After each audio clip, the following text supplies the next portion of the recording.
बहुत समय पहले की बात है। एक छोटा सा गांव था, नीलगढ़।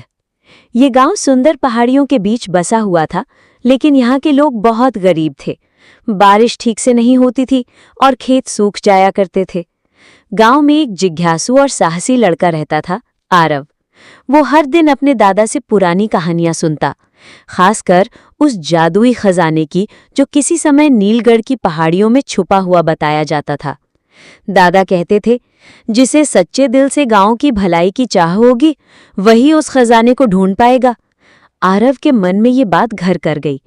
एक दिन जब गांव में पानी की बहुत किल्लत हो गई और लोग दुखी रहने लगे, तो आरव ने ठान लिया कि वो खजाने को खोज कर रहेगा। सुबह जल्दी वो अपनी झोली में कुछ रोटियां, पानी की छोटी बोतल और दादा की दी हुई पुरानी नक्शा जैसी एक किताब लेकर पहाड़ियों की ओर निकल पड़ा।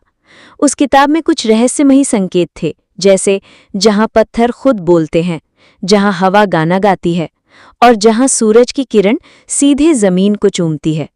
पहले दिन आरव को कुछ नहीं मिला, बस थकावट और भूख, लेकिन उसका हौसला कायम था।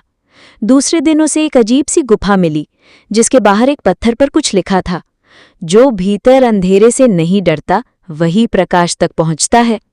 आरव ने हिम्मत दिखाई और गुफा में दाखिल हो गया। अंदर बहुत अंधेरा था, पर जैसे जैसे वो आगे बढ़ता गया, दीवारों पर खुद ब खुद जुगनुओं जैसी रोशनी फैलने लगी। थोड़ी देर बाद वो एक गोलाकार कक्ष में पहुंचा, जहां बीच में एक बड़ी सी पत्थर की तख्ती थी। तख्ती पर अंकित था, खजाना शक्ति है, पर स्वार्थी के लिए अभिशाप। गांव की भलाई चाहने वाले ही इसे छू सकते हैं।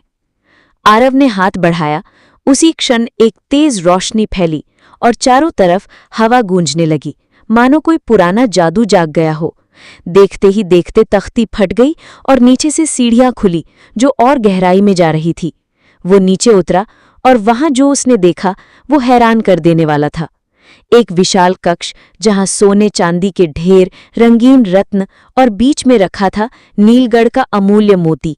लेकिन सबसे खास चीज थी एक चमकता हुआ कटोरा, जो पानी से भरा था और उस पानी से नील रंग की धुंध उठ रही थी। एक बूढ़ी रहस्यमयी स्त्री वहां प्रकट हुई और बोली, ये जल शाश्वत है, इसे ले जाओ। ये तुम्हारे गांव की जमीन को फिर से उपजाऊ बना देगा, कुएं भर देगा और हर खेत में हरियाली ला देगा। पर याद रहे, अगर इसे किसी ने बेचा या खुद के लिए उपयोग किया, तो ये जल राख बन जाएगा। आरव ने सिर झुकाकर वादा किया और कटोरे को उठा लिया। लौटते समय पहाड़ी का रास्ता जैसे अपने आप आसान हो गया। गांव में आते ही जब आरव ने उस जादुई जल की कुछ बूंदें सूखी जमीन पर डाली, तो वहां से हरियाली फूट पड़ी। कुएं में पानी भर गया और चारों तरफ खुशियां लौट आईं। गांव वाले हैरान थे। आरव ने सबको सच्चाई बताई और फिर मिलकर सब ने उस जादुई जल का उपयोग पूरे गांव के लिए किया। खेत लहराने लगे, तालाब भरने लगे और नीलगढ़ फिर से स्वर्ग जैसा हो गया। आरव ने कभी भी उस खजाने का दुरुपयोग नहीं किया। जादुई गुफा खुद ब खुद बंद हो गई और गांव वालों ने आरव को नीलगढ़ का रक्षक घोषित कर दिया। खजाना सिर्फ धन नहीं होता, बल्कि सच्चा खजाना वही होता है जो सबकी भलाई करे। और सबसे बड़ा जादू होता है निस्वार्थता।